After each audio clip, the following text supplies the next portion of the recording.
What matters most is being clear about the values and the interests that guide us, even as circumstances change.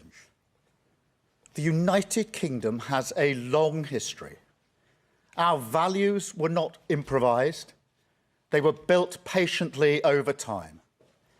And while we are pragmatic in how we pursue our interests, we are resolute in defending those values when it matters. So let me begin with the United States. The UK and the US are close allies and close partners. That relationship matters profoundly, not just to our security, but to the prosperity and the stability that people here depend upon. Under President Trump, as under previous presidents, we're determined to keep that relationship strong, constructive, and focused on results. And that approach is delivering. Through sustained engagement, we've seen significant US investment into the UK economy, running into hundreds of billions of pounds, supporting growth, skills and jobs right across the country. Our cooperation on defence, nuclear capability and intelligence remains as close and effective as anywhere in the world, keeping Britain safe in an increasingly dangerous environment. We've secured good trading terms in key sectors, including cars, steel, aerospace and life sciences, protecting British jobs and manufacturers. That is why we take the approach that we do, because it delivers concrete outcomes in the national interest. I talk regularly to President Trump, and my team is in daily contact with all the key figures in his administration. These relationships matter. They deliver concrete outcomes in the national interest. Mature alliances are not about pretending differences don't exist. They are about addressing them directly, respectfully, and with a focus on results. On Greenland, the right way to approach an issue of this seriousness is through calm discussion between allies. And let's be clear, the security of Greenland matters. And it will matter more as climate change reshapes the Arctic, as sea routes open and strategic competition intensifies. The High North will require greater attention, greater investment, and stronger collective defence. The United States will be central to that effort, and the UK stands ready to contribute fully alongside our allies through NATO. But there is a principle here that cannot be set aside, because it goes to the heart of how stable and trusted international cooperation works. And so any decision about the future status of Greenland belongs to the people of Greenland and the Kingdom of Denmark alone. That right is fundamental, and we support it. Denmark is a close ally of the United Kingdom and of the United States, a proud NATO member that has stood shoulder to shoulder with us, including at real human cost in recent decades. Alliances endure because they're built on respect and partnership, not pressure. That is why I said the use of tariffs against allies is completely wrong. It is not the right way to resolve differences within an alliance. Nor is it helpful to frame efforts to strengthen Greenland's security as a justification for economic pressure. Such measures hurt British workers, British businesses, and the British economy. And that is why I've been so clear on this issue. A trade war is in no one's interest, and my job is always to act in the UK's national interest. That is why yesterday I spoke to President Trump, to European leaders, and to the Secretary-General of NATO to find a solution rooted in partnership, facts, and mutual respect, because that is how strong alliances protect shared interests. The same is true on other issues. In the Middle East, we welcome President Trump's focus on sustaining the ceasefire in Gaza and moving on to phase 2. We are open to participating constructively in such efforts. On Ukraine, I can be brief. We strongly support efforts to bring the killing to an end and secure a ceasefire as soon as possible. We recognise President Trump's role in pushing that process forward, and we will work closely with the United States, Ukraine, and our other allies to apply pressure where it belongs on Putin. Finally, let me say why all this matters so directly to people here at home. In today's world, geopolitics is not something that happens somewhere else.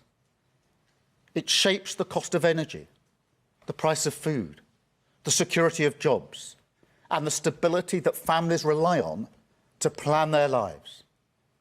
When war drives up fuel prices, it's households who feel it first. When supply chains fracture, it's small businesses and working people who absorb the shock.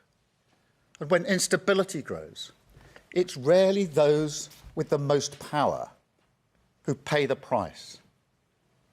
That is why this government's approach is rooted in a simple belief that we must use every tool of government, domestic and international, to fight for the interests of ordinary people. At home, that means active government.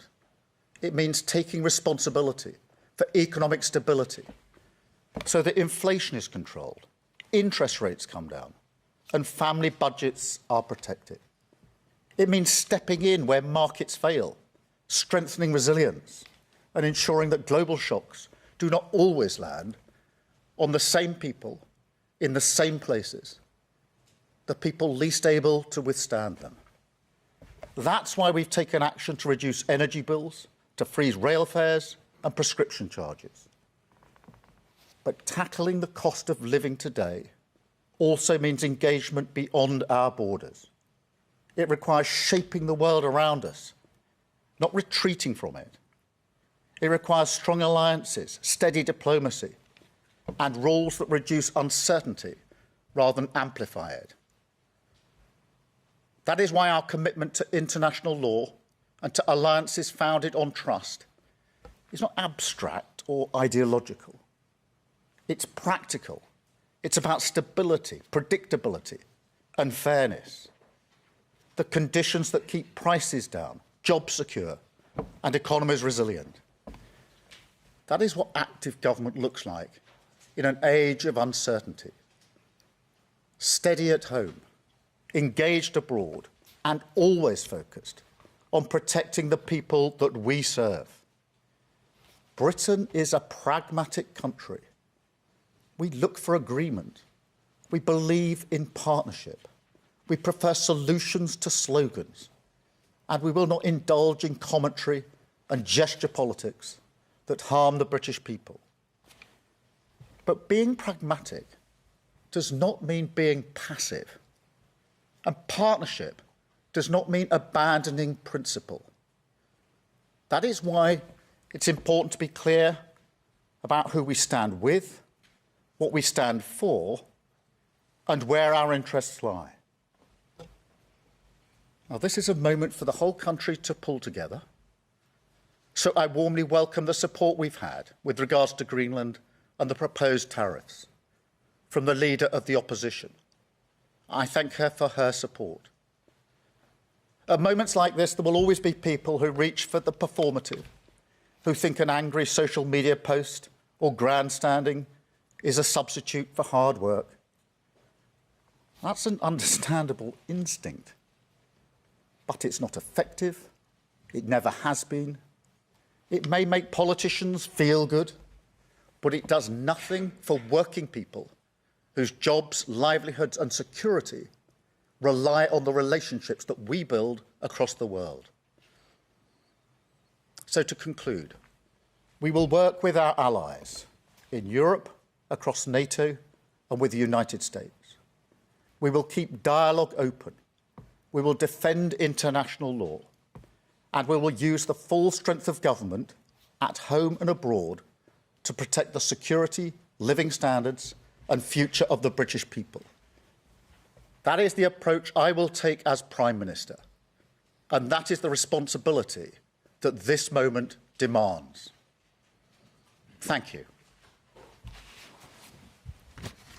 I'm now going to take some questions, and I've got a fairly extensive list, you'll be pleased to know. I'm going to start, Chris, with Chris Mason. Keir Starmer there talking in London. Well, Doug Herbert, our international affairs commentator, is back with me once again. Doug, it was quite strong words, I would say, from Keir Starmer. He talked about principles that cannot be set aside. He talked about decisions belonging to the people of Greenland and Denmark. He also talked about alliances enduring because of respect and partnership and not pressure. Pretty obvious who he's talking about there. I think you're right in setting that tone there, Stuart. Strong words, and I will just qualify it for Keir Starmer, because remember, this is the Prime Minister who famously went almost cap in hand to that White House Oval Office meeting with Trump and proffered that invitation for a state visit from King Charles. He has been known as, one of the chief grovelers in Europe, not in the EU. Obviously, Britain's no longer part of the EU.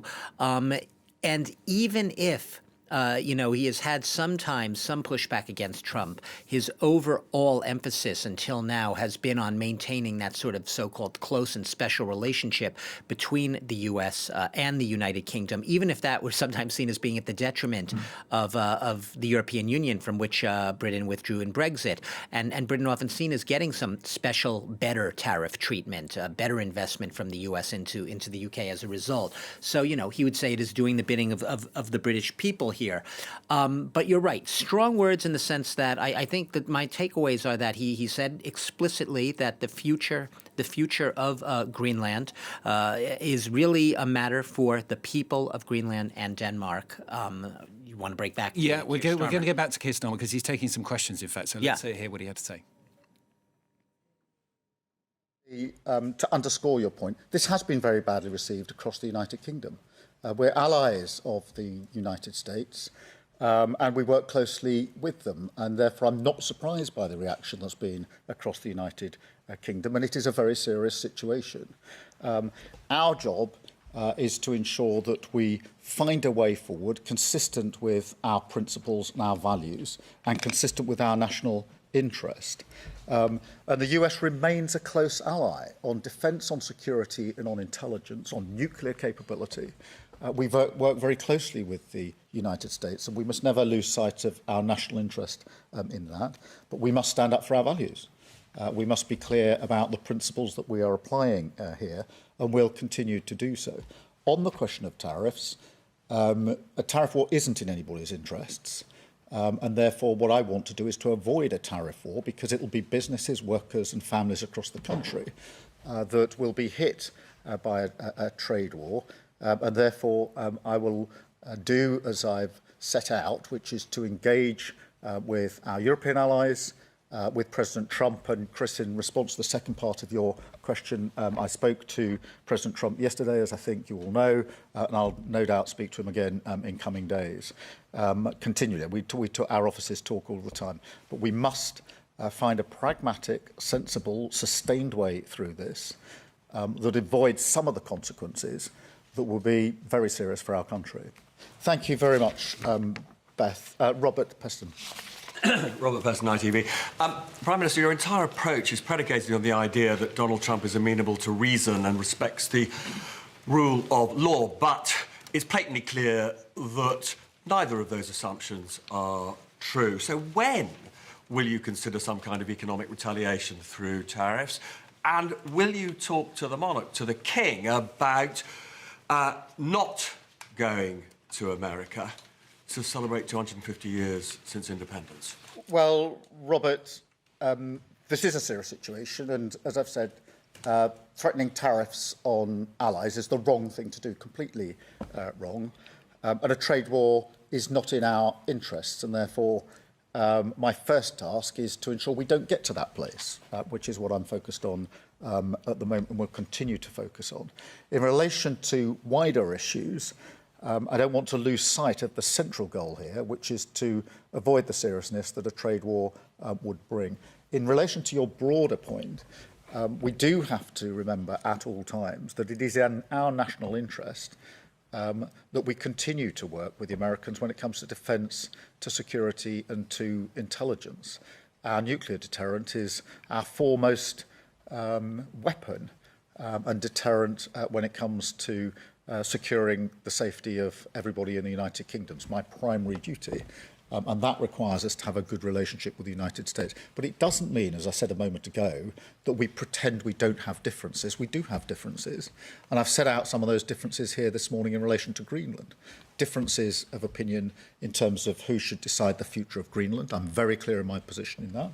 And differences of opinion on the use of tariffs in a situation like this. And again, I've been very clear saying they're completely wrong. So we apply our values. And we seek a solution that's in our national interest. Thank you, Robert. Chris Hope. Chris Hope, GB News, Prime Minister. Donald Trump says he no longer feels an obligation to think purely of peace. Is now the moment you must choose between the US and the EU? Is this a fracturing in your special relationship? Firstly, I don't think it's right for us to choose between the US and Europe.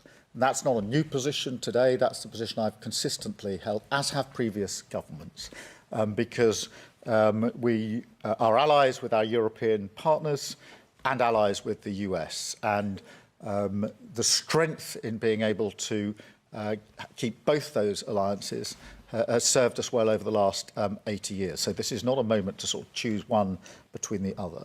I have argued, and this is not an argument for the first time today, and I've spoken to European allies and leaders about the need for Europe to step up and do more in its own defence and security. I feel that over many years we've not paid enough attention to what we European nations can and should do in our own defence. And this reinforces why it's important that we do that in defence and security. And defence and security these days, of course, includes energy and resilience and cyber, as well as the traditional defence and security. Europe has to step up into that space. And that's an argument I've been leading on and making for a number of months now with our European partners, and will continue to do so. Thank you, Chris. I've got Gary Gibbon from Channel 4.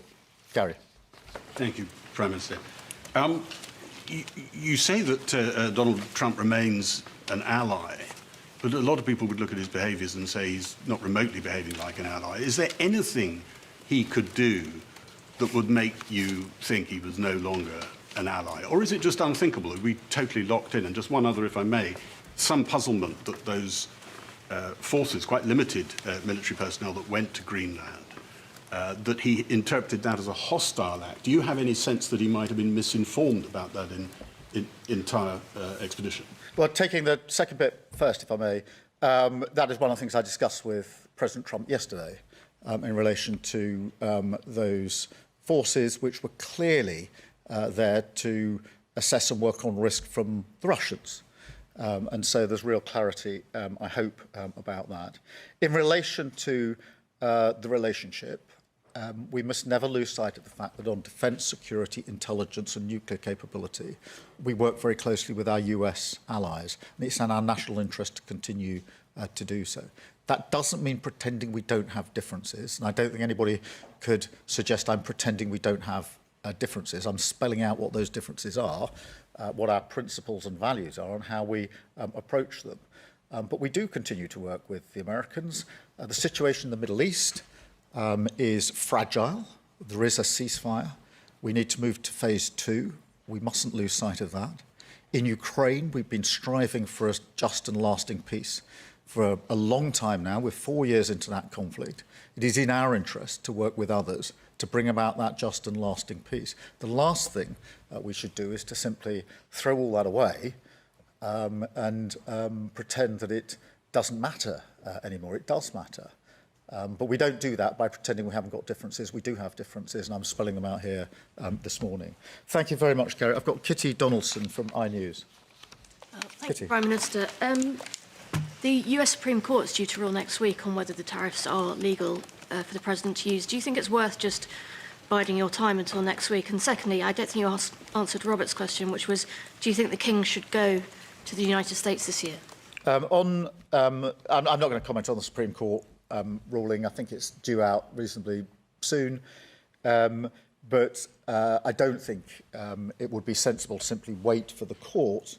It's really important that we act now in response to the threat of tariffs, and that's why I spoke to President Trump yesterday and to numerous allies across Europe, many leaders during the course of yesterday afternoon, Secretary General of NATO, and will continue to do so today because it's in all our interests to act swiftly in relation to this matter. Look, in relation to the King and other issues, as I said in my speech, I'm focused on the pragmatic response here, not the suggestion of others. And my focus is on what's in the national interest for our country, what is going to best protect workers, families, businesses. And I believe that's the approach that I've set out. Thank you, Kitty. I've got Craig Munro from the Metro. Craig Munro from Metro. You spoke about the cost of living in your speech there. How can you be sure, how can you reassure people that the cost of living will improve in the UK when our economic picture is so reliant on an unreliable ally in an unstable global world? By taking the approach that I've set out today. Some people appear to make the argument that what happens internationally is irrelevant to the cost of living issues that are faced across this country. I'm well aware that for all the volatility in the world, and we've seen plenty of that in the first few weeks of this year, the issue that is of central concern to families and communities across the country is the cost of living. Wherever you go in the country and ask people what their number one concern is, they will say it's the cost of living, and therefore we have to address it. We address it in a number of ways. Firstly, by taking the measures to stabilise the economy so that inflation coming down, interest rates coming down, and protecting family budgets is crucial to that. By being active where markets fail, stepping in on energy bills, rail fares, prescription charges, etc.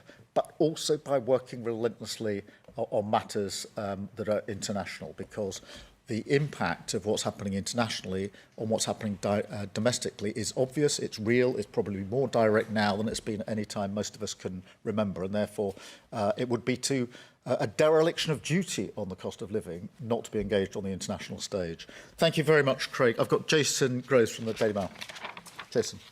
Thanks, PM. Your Danish counterpart says NATO can't survive one member, the biggest, seizing the territory of another. Do you agree with her? And separately, are you willing to join the President's Board of Peace, and are you willing to pay for it? Well, look, in relation to the Danish Prime Minister, as you would have anticipated, I spoke to her on Saturday night, I spoke to her again yesterday, and made absolutely clear our position on who decides the future of Greenland and the use of tariffs. And we're completely aligned on those issues. On the question of NATO, it is in all of our interest to make sure that NATO remains strong and stable. We had a very good NATO summit last year with more members than we've had before, with more unity than many people thought we would achieve. And NATO remains the single most effective and successful military alliance the world has ever known. And so it's in all of our interests to make sure that nothing is done to weaken NATO. On the question of the Board of Peace, look, we're supportive of the measures that are being taken across the Middle East, particularly the ceasefire. I do think we need to press on to phase 2. We've indicated our willingness to play our part, and we will. And on the Board of Peace, we're talking to allies about the terms of the Board of Peace. Thank you very much, Jason. I've got Lizzie Buchan from the Daily Mirror. Thanks, Prime Minister. The head of the UN says that he believes that the US thinks its own power matters more than international law. Do you agree? And secondly, if I may, you've repeatedly promised to deliver a Hillsborough law, but the bill was pulled last night. Are you confident you can win back the support of families, and can you guarantee it becomes law before the end of this year? Yeah, thank you, Lizzie. Well, in relation to your first point, I've put my argument in my way, in my own words, and that's my approach, rather than sort of commentating on what others have said. On Hillsborough, as you know, I care hugely that we get this right, that we right the wrongs for very many families who've been let down, and ensure a better future for families in the future. In relation to the duty of candour, we've been clear that that matters. What we're now trying to do is just make sure we get the balance right when it comes to the application of any principle to the security and intelligence agencies. Obviously, I have to focus on the national interest, my primary duty as Prime Minister, which is to keep this country safe and secure. That is the duty I hold above all other duties, and I take it really seriously, which is why we're just taking time to make sure that we get that balance absolutely right. Thank you, Lizzie. George Parker from the FT. George. Thank you, Prime Minister. You mentioned in your joint letter the risk of a downward spiral if this issue isn't resolved. I just wondered if you could explain what you meant by that. And linked to that, do you think it's regrettable that the EU is talking about the possibility of serious trade reprisals and therefore risking a trade war? Firstly, what I meant by the downward spiral is the potential for this to cause huge damage for the UK, whether that's in a trade war or the weakening of alliances. And I do not want to see that happen. That doesn't mean that we put to one side our principles and our values, quite the contrary. We're very clear about what they are, which is why I wanted to have this press conference this morning and to affirm those principles and values that we apply. In relation to the EU, look, firstly, we're coordinating very closely with the EU. I spoke to a number of EU leaders last night. I spoke to Ursula von der Leyen last night and intend to do so again either today or tomorrow, so that we're closely aligned. There's proper unity and coordination in our response. They will decide exactly what they will do next during the course of today and the coming days. But we're working very closely with them, very closely coordinated. And they were among the calls that I was engaged on for most of the day yesterday. Thank you, George. And then can I go to Ben Riley-Smith, Telegraph? Ben. Prime Minister, Donald Trump and his team hint at military action in Greenland. Do you think that's a genuine possibility? And secondly, if I may, you are under pressure from some quarters to increase defence spending quicker than you've already planned in the coming years. You yourself are accepting the threat picture is changing almost weekly now. Would you consider increasing defence spending quicker than planned? Sorry, the very first bit of your first question, I missed the first action. Yeah, what's the question there? Do you think Donald Trump is genuinely considering military action? Look, I don't, actually. I think that this can be resolved and should be resolved through calm discussion, but with the application of the principles and values that I've set out in terms of who decides the future of Greenland, and making clear that the use of tariffs in this way is completely wrong. On defence spending, we've obviously set out our plans for this Parliament, and we made commitments at the NATO summit in relation to going beyond that, and we stand by them. I have made the argument that Europe needs to do more on defence and security. Partly that is a question of defence spend. I think European countries are and need to spend more on defence. It's also a question of coordination and collaboration, because it's how we spend what we spend that matters as much as how much we spend. And that's part of the argument that I've been making to European allies. If the Ukraine war has taught us one thing, it's that by having different capabilities in different countries in different ways, we haven't actually been able to be as effective as we might otherwise have been if we'd coordinated in years gone by. And I think it's really time for Europe to be much more united, much stronger on this issue. And that's one of the arguments I've been leading on and making to allies and leaders for some consistent and considerable time now. Thank you very much. And then Andy Bell from Channel 5. Andy. Thank you, Prime Minister.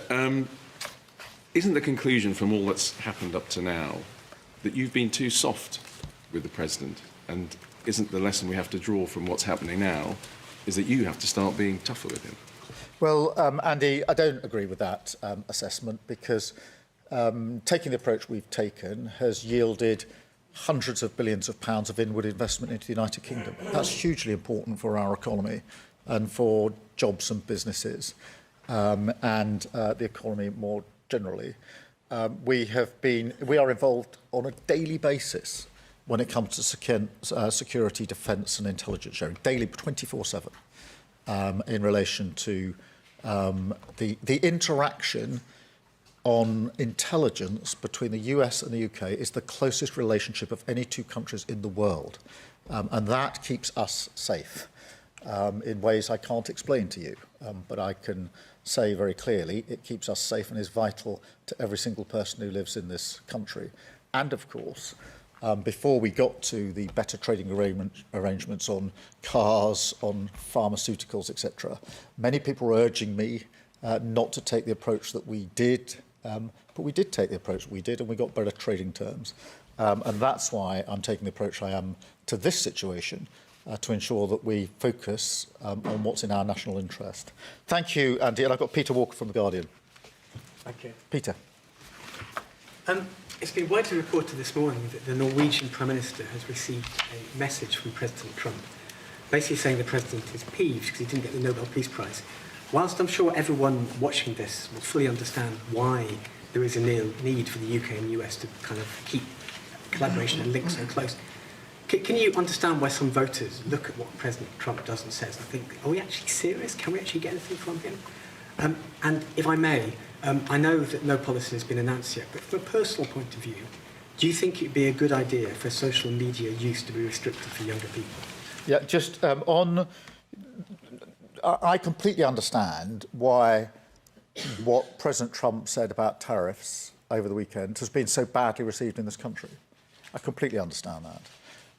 And I think that's understandable. And it's important that that is met with me setting out, as Prime Minister of the United Kingdom, what our principles and values are in response to that. And not pretending that we don't have differences.